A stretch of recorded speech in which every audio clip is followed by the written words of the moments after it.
Hello guys, what's up? Hope you're doing great. I'm Diego, and this time the Arcane spoiler discussion, the whole first season. And before going into it, I just want to thank you all for joining me in this journey. Really, all the support, it's been amazing. I just love this world so much.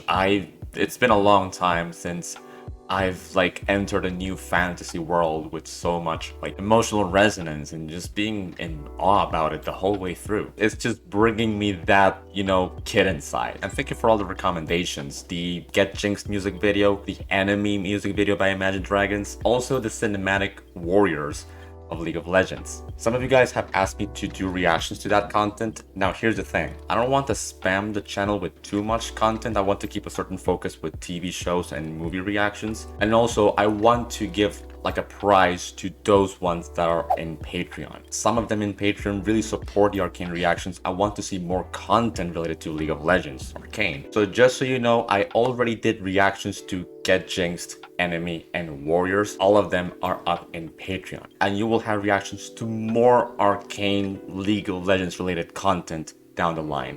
Whether it's cinematics or music videos, whatever, you'll have it there in Patreon. Until season 2 of the official trailer comes out, which I already saw the teaser trailer, which was some lines by Caitlyn, Vi, and Jinx. And Jinx says, I'm glad it's you. Had to be you. I have to say, ever since I finished Arcane, I have to be honest, I have been playing League of Legends. Yes, I'm addicted to the game. Lux is actually my comfort zone. I rarely get out of the comfort zone. I have played as Jinx and Vi and Caitlyn and Brand and some other champions. Really love the game, even though it can be pretty, well, difficult with people.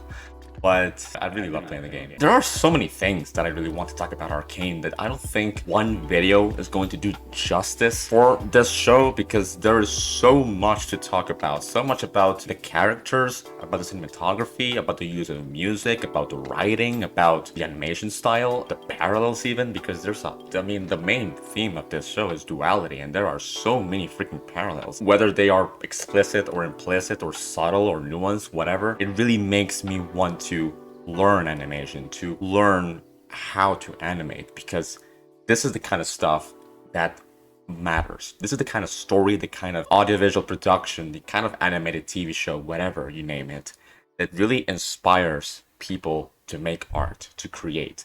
I love it. That's one of the many feelings that evoked for me the whole way through. Cannot really think about any flaw. Pretty sure I can label it as perfect. I think it even exceeded its potential to be great. It's a clear masterpiece, this whole show, this whole story. The reliance on the visual storytelling, making compelling, very complex characters, and its insane rewatchability value. It really relies on telling story through facial expressions. And I'm going to list my favorite things about this show overall in order to maybe fully express my thoughts and feelings about this show, because there is so much to talk about. My top 5 favorite uses of music. Number 5, I think it's the ending of episode 2. You get to see Powder with the bunny, which is actually one of my favorite frames of the whole show. There with Vander, it's so clear that there's some kind of distance between Vander and Powder. There's a very clear daughter-father relationship between Vi and Vander, not so much between Powder and Vander, which is honestly something that I really noticed on a rewatch, and it just made me appreciate that sense of loneliness that Powder really has this whole show. Her only real true companion that she feels is Vi. And the whole music really makes it feel this is a sacrifice that Vi is willing to make in order to protect her family. And again, reliant on visual storytelling, it's facial expressions that tell the intentions of these characters. Vander looking at the bunny and then realizing, oh, Vi is gonna give herself up. And then Vi sitting down just contemplating about her decision, and then she accepts the consequences of that potential decision. Solidify the fact that this is in fact a story about two sisters. 4th place, it would be the end of episode 3, which is the Goodbye song. One of the most captivating frames of this whole show is when Powder opens that eye, and it's right when she opens that eye that the song plays. And really, that goodbye is not only goodbye to Vi. The show is telling us to say goodbye to this sister relationship and to say goodbye to Powder, and to accept that this is no point of return. It sets the tone for the rest of the show, for the depressing dynamic that's going to be about Jinx, like within herself and also with Vi and with the rest of the world. I completely love it. This whole story really is a tragedy, and it's repeated in episode 6 and episode 9 in the sense that Jinx, again and again, she feels alone, even more and more alone, you know? Number 3 is the Echo and Jinx. This is surprisingly not my number 1, just because how much I love number 2 and number 1 for me. But what's really special about this whole scene is just how much of a story is charged. Again, reliance on visual storytelling. These two characters have had a long history, and after watching that Enemy music video by Imagine Dragons, it just made me appreciate the scene even more, because it's very clear that they had a very endearing and lovable friendship when they were little. And in the actual scene, you see the juxtaposition between what's happening right now and what happened before. Like,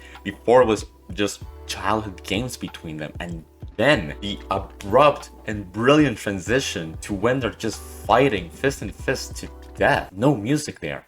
The music stops right there. It's just like coming back to reality. Echo is willing to kill Jinx, but he's not willing to kill Powder. And I just noticed on a rewatch, I didn't catch it the first time because I was just so like, it was very overwhelming, all of it, that Jinx was willing to go out as Powder with her friend, with Echo. It's one of the best moments of the show by far. That's the thing. It's very like hype at one moment, and then it's just complete sadness. Love how much of an emotional range it has, this whole thing, really. Number 2 is actually the Jinx flare in episode 6. It's so emotionally charged, especially for Jinx, because that's when she decides to connect with Vi, to call her, and really just makes us think that really Vi has been there the whole time for Powder, really the whole time. I love to see Jinx with the flare, and you see the ghosts of Milo and Clagger by her side, really suggesting the idea that that is the huge emotional weight and trauma and guilt she carries,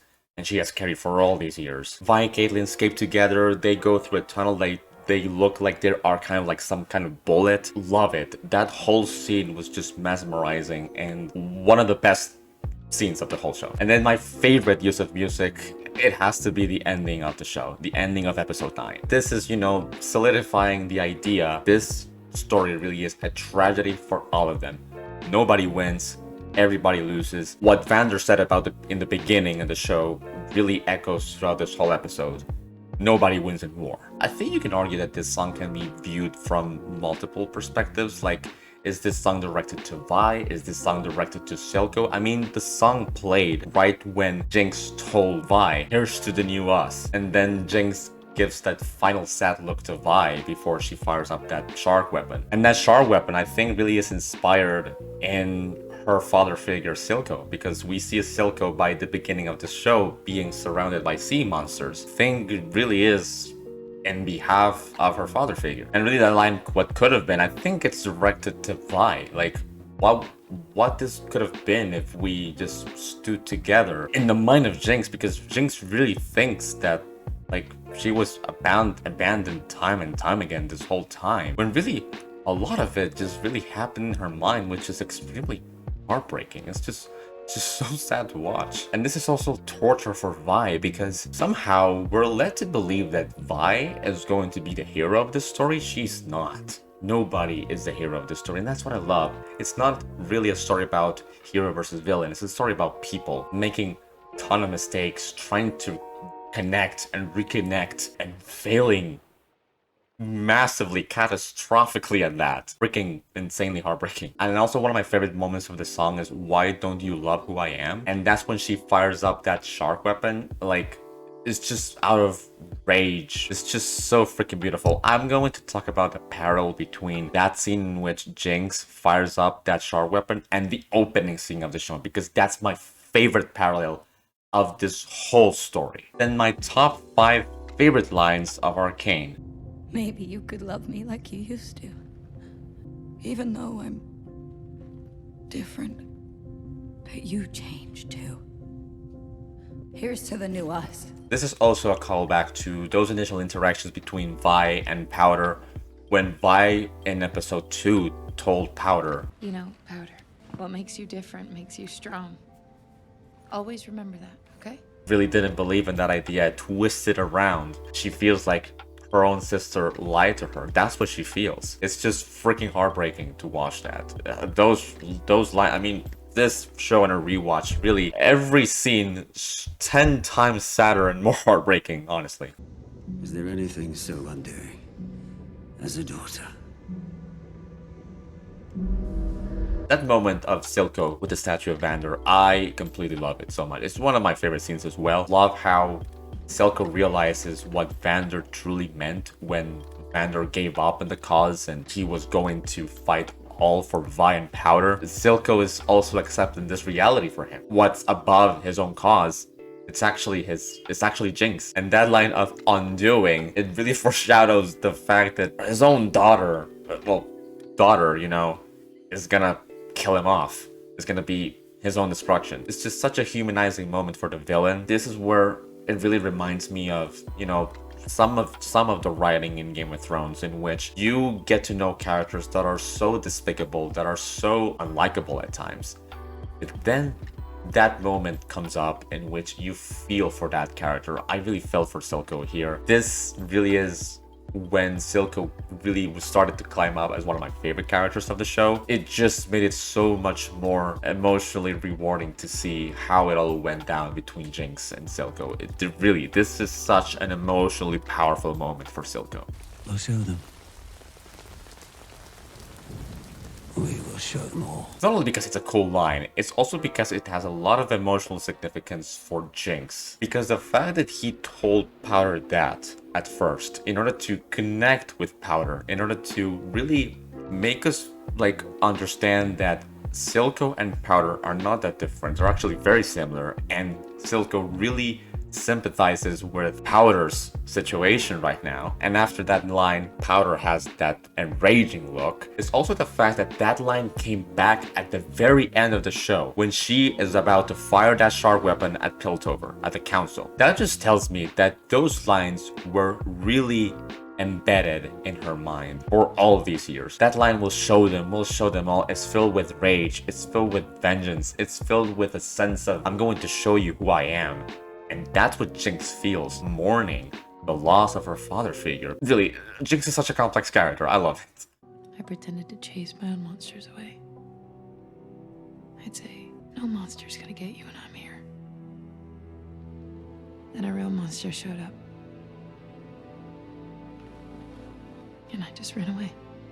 That really sums up my sense of guilt and loss. And I love this line, a real monster showed up and I ran away. The way I interpret it, maybe I'm reading too much into it, but when Vi is beating up Powder in the end of episode 3, Vi looks at her hand and then realizes what she just did. And I think she just remembered in that moment what Vander said to her, that violence just creates more problems. I think that's also when she realized that's also when the monster of herself showed up. She said all those hurtful things to Powder. I mean, in that moment, she let her own monster show up at that moment, and it was against her own sister. And then, at that moment, she ran away. And that's the thing about beautiful writing, is that it also echoes visual moments in the story. The way this whole story is written is just magnificent. We lost ourselves, lost our dream. In the pursuit of great, we failed to do good. I think it's one of my favorite lines I've heard in many years in shows and movies I've seen. I mean, this line does not only speak for Jace and Victor when they're working on the Hex deck, it's also really the summary of the tragic journey of many of these characters. Silco, for example, in his pursuit of doing a great cause, he failed to do good for his daughter. He failed as a father figure. I mean, arguably that goes the same for Vander.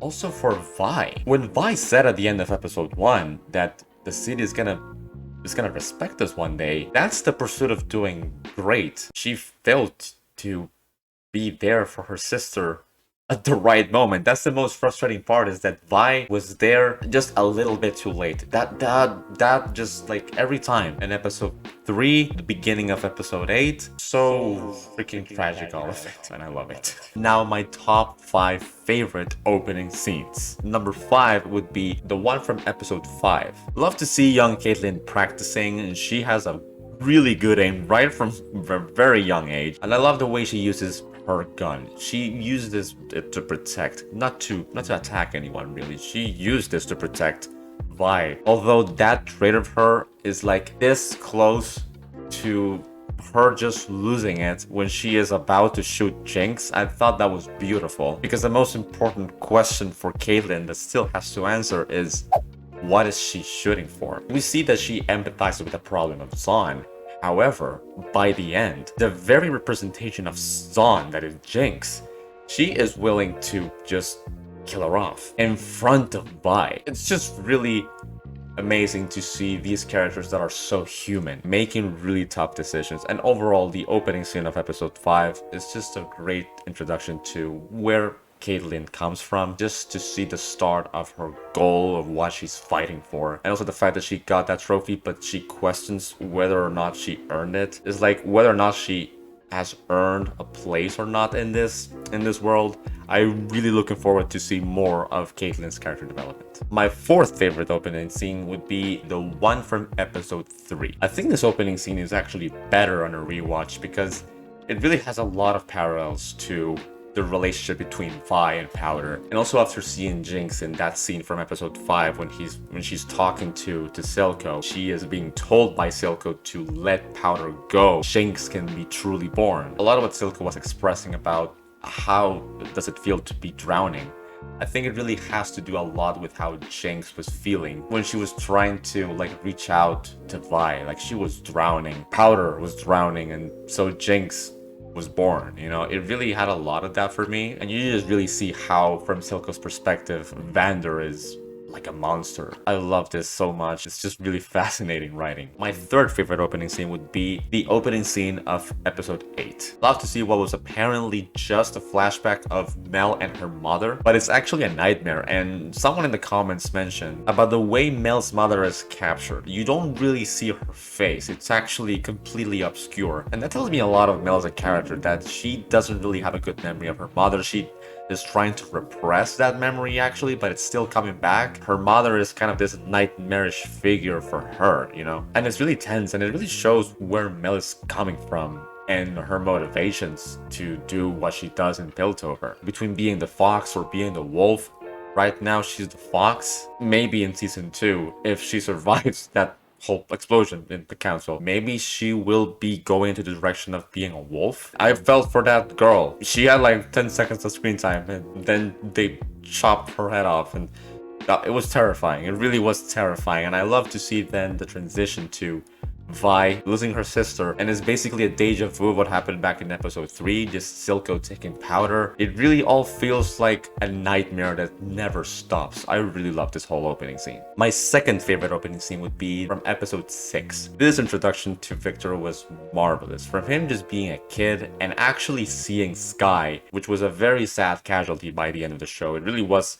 I think it's one of the most heartbreaking and unfair deaths of the whole show. And I love to see that he is working on this ship. That shot, that has to be one of my favorite frames of him just running behind the ship, and the ship is in the foreground. Like, this is like the age of technology, and technology is like more powerful than human condition. And that human condition that Victor represents is just in the background, is just going slower. He can't cope up with technology. And I love to see that in episode 8 when he's running. When you see those ships in the background and he's in the foreground, roles are reversed. I love to see that over here. I love to see how it all began for Victor, and also his initial interactions with Saint. And then grown up, he has this conversation with Heimerdinger. Good students really only last so long. It really made me feel a lot for Victor, made me appreciate Victor even more right until the very end of the show, of the season. I loved it. I loved this opening so much. And my favorite opening scene, which has my favorite parallel from the whole show, it has to be the very first one. This opening scene really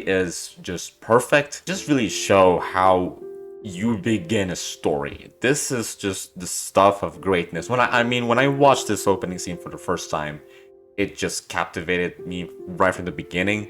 And then on a rewatch, it was completely heartbreaking, like 200% heartbreaking because of that one parallel, which I'm gonna talk about in a bit. Firstly, it sets the tone beautifully, the tragic tone of the story. Also, the color palette foreshadows what's going to happen by the end of the show when it's all red. The music is really fantastic, either the instrumental one. I love to see how Powder is singing that without looking. Like, it's implied that Powder was told by Vi, by her older sister, just don't watch. Just don't watch. Keep walking, you can sing, but don't watch. But then she has to come to reality, and then you see Vi just crying for her mother, for the loss of her family, and the first reaction of Powder is Powder looking at her sister. She doesn't know what's going on. She just has this incredible connection to her sister. And I also love to see how through visual storytelling, Vander gives up the cause. Instead of that, he is going to protect these little girls. And then I think it's one of my favorite moments of the whole show, Vi looking enraged towards not only the Enforcers, but also Piltover as a whole. That transition, how she looks up to Piltover, to the council, to the one place that started it all, to the one place that took everything from her and her sister. When Jinx is about to fire that shark weapon, we see this very similar enraged look by Jinx, who feels completely alone, and she's aiming at Piltover, at the council, and you hear in the background, we'll show them.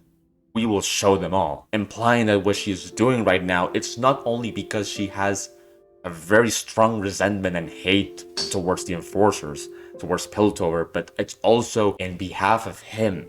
That's the idea that I get. And it not only stops there. The finger she uses to pull that trigger, the color of the fingernails, it's pink. It's the defining color of Vi. And we see that Jinx has carried Vi after all these years.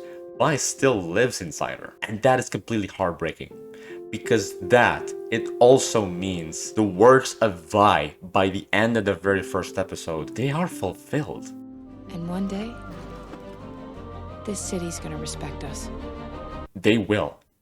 They will know about Vi, they will know about Jinx. A sense of revenge and hatred and just pure anger from both of them echo each other. But Vi once wanted that for both her and her sister together. But now Jinx does it alone, and the words she has in the back of her mind is not Vi's words. It's not one day the city will respect us. No.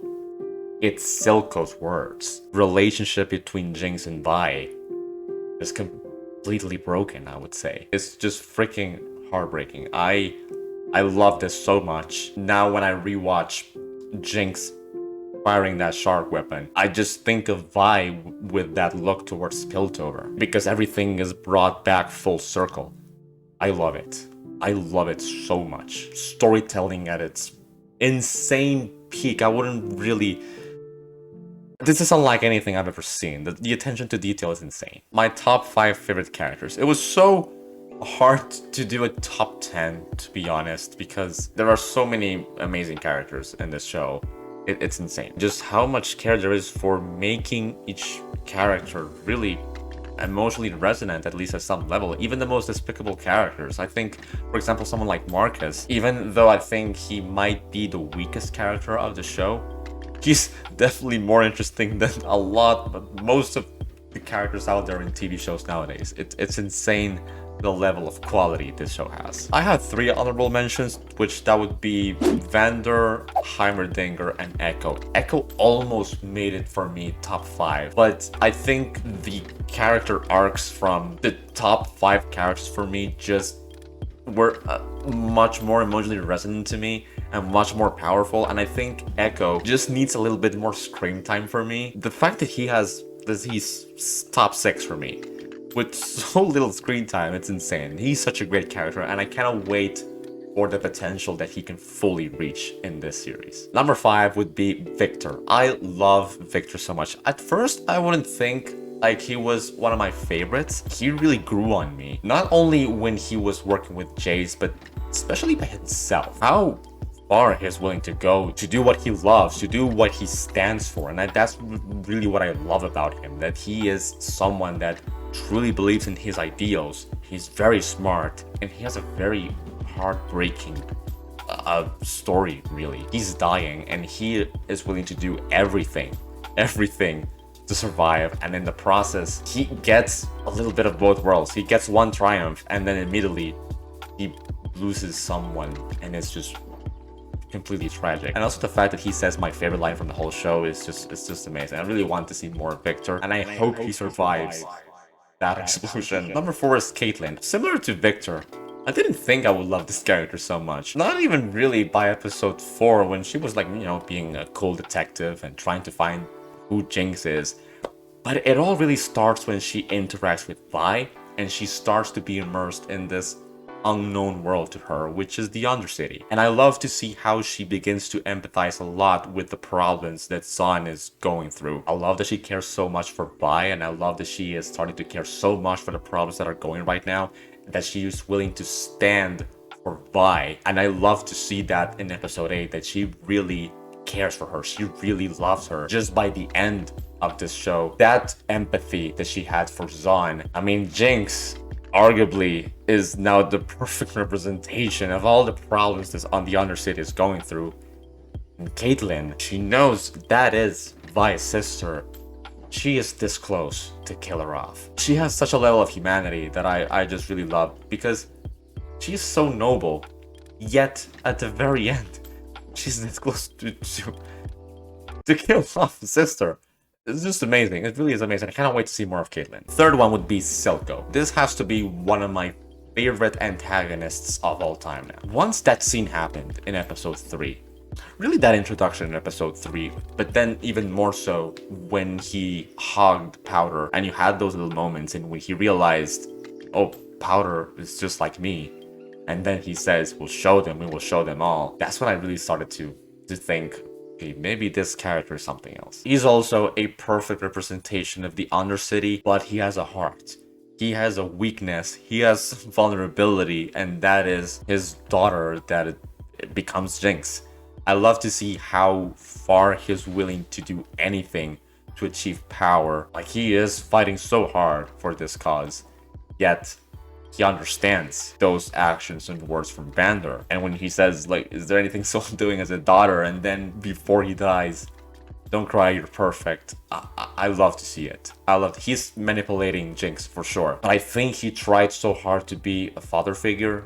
He failed. And I love to see how much humanity there is inside him. It's very subtle at times. It's just one of those characters that it's a hateful character, but when you make a hateful character by the very end this human and you feel for that character, you know you did something right. I love this character so much. My second favorite character is Vi. I love Vi so much. As the older sibling, I relate to this character so much. She's super impulsive. Really love how she is so determined and how she is so loving, and sometimes she's just, at the same time, she's very strong and everything, but then she's very vulnerable with Caitlyn. She never really wins any fight. She kind of always loses, and it's just so heartbreaking to see how Vi is arguably the main character. You could say that about Jinx as well. She's supposed to be the hero of this story, and she's not. She's not there at the right moment. And those mistakes that she does have a huge consequence. The end of episode 3 really spoke to me a lot.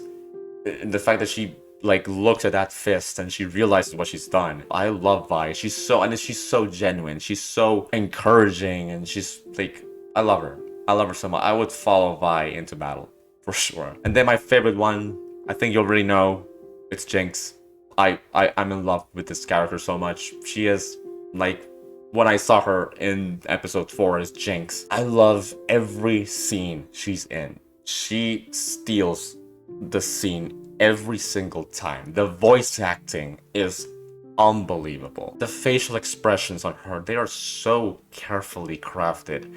I feel for this character so much. Deeply, deeply traumatized with a very dangerous distortion of reality. She has some of the most heartbreaking lines of the whole show. Honestly, her whole relationship with Vi, I love that the two main characters are my favorite ones. That honestly rarely happens.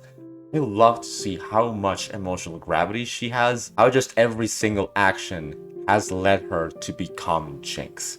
There's a lot of, I think, argument about who is the person that created Jinx. A lot of people say, no, it was Vi. It was clearly Vi. No, it was Silco. No, it was Milo. Jinx really is the culmination of all the problems and the circumstances she is processing and the choices that she made, and also her perspective about the actions of each character she came across with.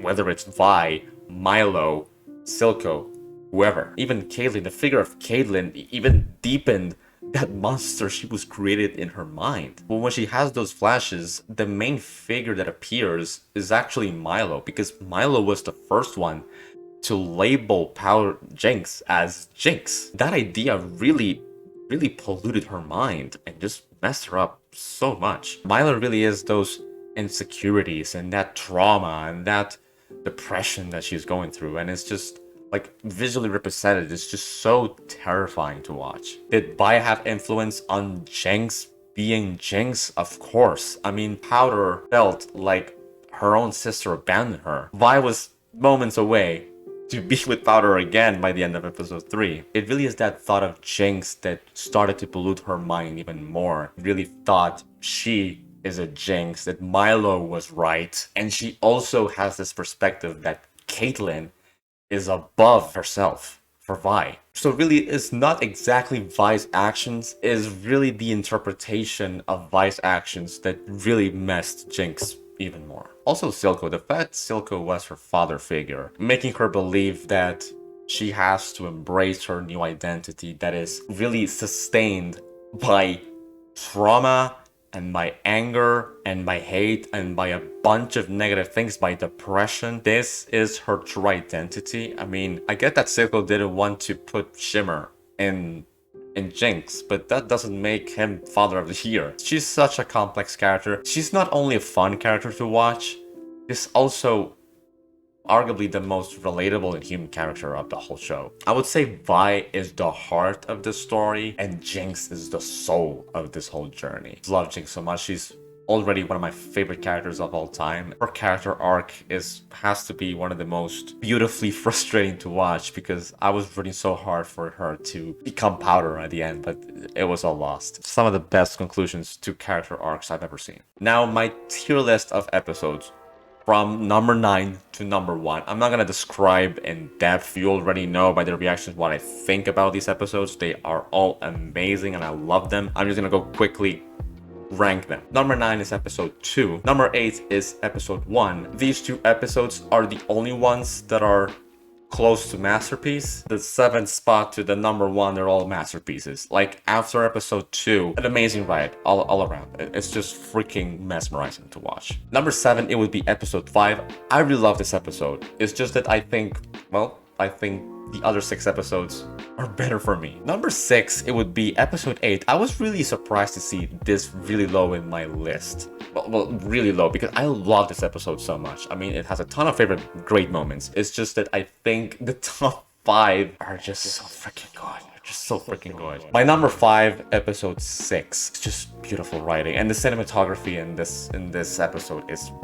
pitch perfect, maybe the best in the whole show. Number 4 spot is episode 4. I have such a soft spot for this episode. This is the episode I think I've rewatched the most. I've seen this episode like 4 times already, and it's filled with so much Jinx from beginning to end. It's such a blast. Number 3 is episode 7. I love this episode so much. The whole bridge sequence is masterfully executed. There is so much reliance on visual storytelling, especially the last 5-7 minutes. Really, this episode is just one for the ages. Number 2 is episode 3. It's an emotional ride. This episode is voice acting at its very best, especially the whole buy and powder section. The last 5-10 minutes, they're they're so freaking depressing, heartbreaking, tragic. It's just, this is when the show really made me think, okay, I think I'm going to watch now something really special. Number 1 spot is episode 9, The Monster You Created. I really do believe this is the best episode of the whole show. I love to see how Jace and Victor are defeated by the end. And really, half of this episode is, I think, my favorite sequence of this whole show, which is the whole dinner scene. Is the re-encounter of Jinx with Vi, leading her to meet up with Silco, and then Caitlyn. I mean, this whole scene has my 4 favorite characters. I love this scene so much. And really, the writing, the cinematography, the horror vibe, the voice acting, the themes, the music, everything is perfect. And the ending has to be one of the greatest endings I've seen to a season of a show ever. The use of that song and the visuals, and really a lot of reliance on visual storytelling, makes not only this episode but the season just is a classic in the making. I mean, I just want to rewatch that dinner scene alone just to study it even more, just to see how carefully crafted it was, because it was honestly one of the most beautiful things I've ever seen. And that will be it, really. I have so much to talk about Arcane. I'm going to go over the comments in this video and try to respond to as many of them as I can. I love this show so much. I'm going to do more content on League of Legends in Patreon. And really, just let me know what you think about this show, about the characters, the episodes, the technical achievements, you know, the cinematography, the music, the production design, everything, the writing, the direction. Please tell me everything you want in the comments, and I'll try to reply to them as much as I can. That'll be it. Thank you so much for watching. Please hope you enjoyed this video. If you want more content like this, please give it a like, and you may want to subscribe if you haven't yet. I also do first time watching movies, rewatching movies, other TV show reactions, and much more. And we'll see each other in the next one. See ya, cupcakes.